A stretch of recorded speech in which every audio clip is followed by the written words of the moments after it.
Figurative language is a speaker's or writer's use of descriptive words and phrases to convey a message without explicitly saying it, that is, it is not the use of literal language. Creative phraseology is used to build imagery and to deepen an audience's understanding of meaning through the power of words through enhanced emotion, visual, and sensory connections brought about. Figurative language is used as a tool in both spoken and written communication, and it is something that we encounter on a daily basis that allows increased complexity in our emotional expressions and descriptions. Another name for figurative language is figures of speech, and it has been used since humans first used language to persuade, engage, and connect with our audiences in a manner that allows us to amplify our meaning.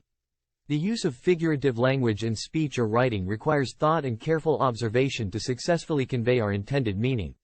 Speakers and authors use figurative language with audiences to elaborate on comparisons, to describe difficult concepts, to connect more emotionally and at a deeper level, to influence and elicit strong emotions, and to make descriptions easier to visualize. Figurative language is typically seen in written works, like poetry, plays, and speeches.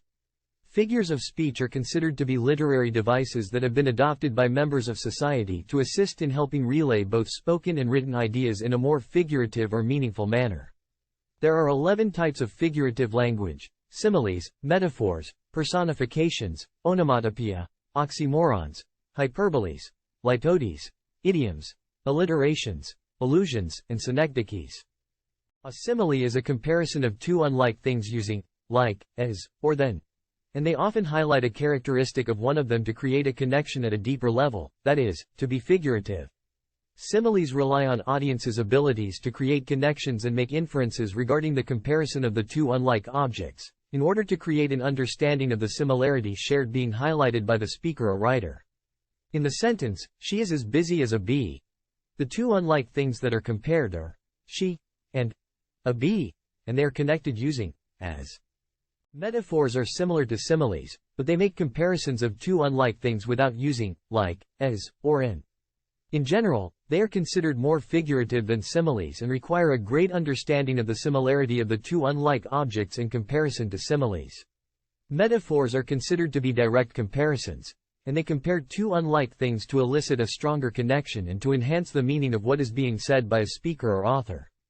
Unlike similes, metaphors can extend beyond a sentence, which can continue for multiple sentences or an entire written work. In the case of the latter, these are referred to as extended metaphors. In the sentence, "Her smile is the light emanating from the sun at high noon," the metaphor is the comparison between her smile and the light from the sun at high noon. Personification is the attribution of human characteristics to non-human things to make the object personified more relatable to audiences. In the sentence, "The pencil wept with terror as its tip was sharpened," the personification is the pencil weeping, as pencils do not express emotions nor cry. An onomatopoeia is the use of descriptive words that mimic the sound or noise that is being described.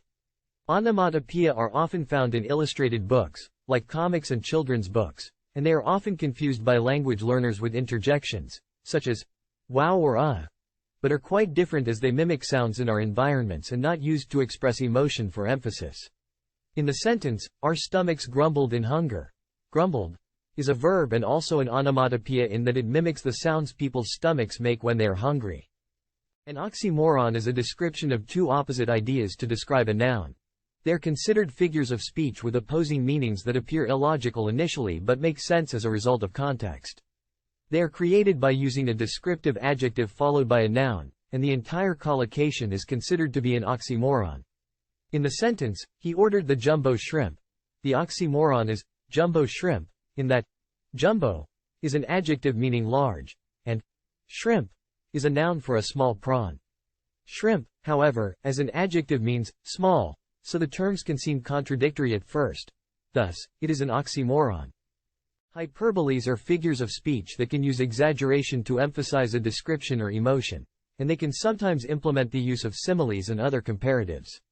In the sentence, "I am so hungry that I could eat a horse," the hyperbole is, "I could eat a horse." It is an exaggeration of the feeling of hunger, as some cultures do not eat horse meat, and for cultures that do eat horse meat, the average horse weighs 600 kilograms or more.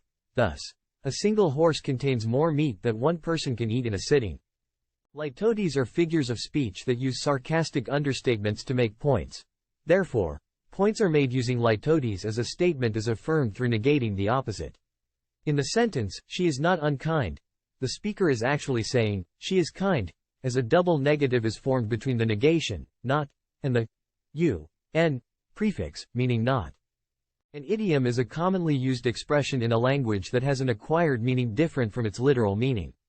Idiomatic phrases vary from culture to culture and language to language, but they can have some similarities across cultures. They are generally untranslatable, and they are often difficult for language learners to understand as the expression's meanings differ strongly from the words used and what is literally said or written.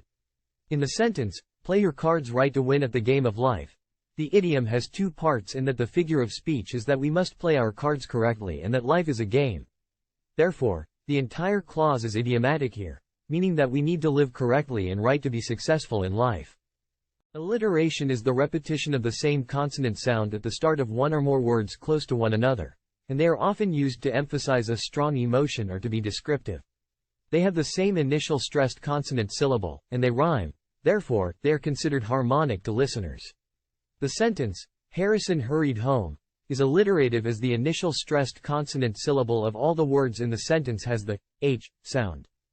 An allusion is a reference to a well-known person, place, thing, or historical event that has cultural and literary merit within a language.